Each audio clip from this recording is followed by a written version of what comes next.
Jadi saya ulang lagi, 13 juta lebih yang kita nonaktifkan, 87.000 lebih diantaranya melakukan reaktivasi dan sebagian lagi berpindah menjadi peserta mandiri dan sebagian lagi dibiayai oleh pemerintah daerah.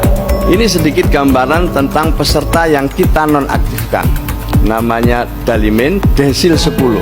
Rumahnya seperti dalam gambar ini, ada aset motornya ya. Ini peserta yang kita nonaktifkan.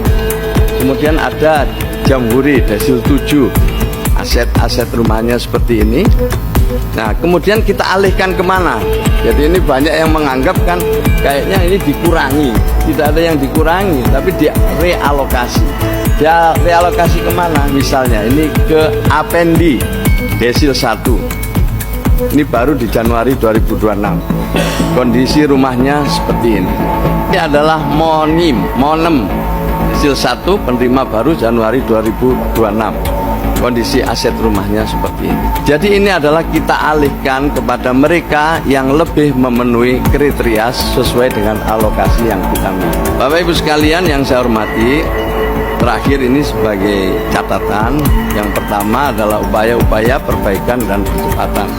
Satu, menambahkan desa atau kelurahan sebagai tempat reaktivasi. Selama ini kita reaktivasinya itu hanya berada di Dinsos. Ada protes terlalu jauh dan lain sebagainya. Kemudian BPJS, Kementerian Sosial dan Kementerian Kesehatan berkolaborasi untuk percepatan proses reaktivasi. Yang ketiga, reaktivasi otomatis kepada 106.000 penderita penyakit katastrofik atau kondisi kesehatan serius, mengancam jiwa dan membutuhkan perawatan jangka panjang seperti jantung, kanker, stroke, dan gagal ginjal yang dinonaktifkan agar layanan kesehatan tidak terganggu dan dapat melakukan reaktivasi menyusul. Dan yang terakhir, Kemensos terus mendorong Pemda untuk aktif dalam pemutakhiran desain, pengusulan maupun reaktivasi bansos. Perlu kami laporkan bahwa seluruh penerima bantuan iuran yang kami tanda tangani itu merupakan usulan dari Bupati dan Wali Kota.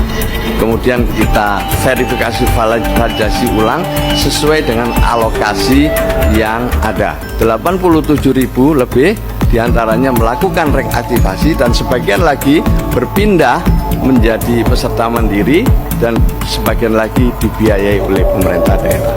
Ini sedikit gambaran tentang peserta yang kita nonaktifkan. Namanya Dalimin Desil 10. Rumahnya seperti dalam gambar ini, ada aset motornya ya.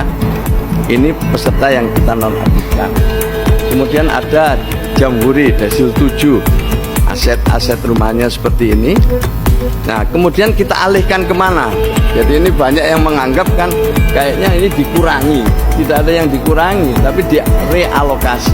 Dia realokasi kemana? Misalnya ini ke Apendi Desil 1. Ini baru di Januari 2026. Kondisi rumahnya seperti ini. Ini adalah Monem Desil 1, penerima baru Januari 2026. Kondisi aset rumahnya seperti ini. Jadi ini adalah kita alihkan kepada mereka yang lebih memenuhi kriteria sesuai dengan alokasi yang kita miliki. Bapak Ibu sekalian yang saya hormati, terakhir ini sebagai catatan, yang pertama adalah upaya-upaya perbaikan dan percepatan. Satu, menambahkan desa atau kelurahan sebagai tempat reaktivasi.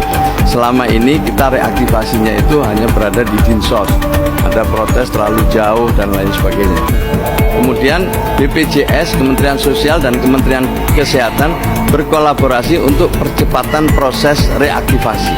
Yang ketiga, reaktivasi otomatis kepada 106.000 penderita penyakit katastrofik atau kondisi kesehatan serius, mengancam jiwa dan membutuhkan perawatan jangka panjang seperti jantung, kanker, stroke, dan gagal ginjal yang dinonaktifkan agar layanan kesehatan tidak terganggu dan dapat melakukan reaktivasi menyusul. Dan yang terakhir, Kemensos terus mendorong Pemda untuk aktif dalam pemutakhiran desain, pengusulan maupun reaktivasi bansos.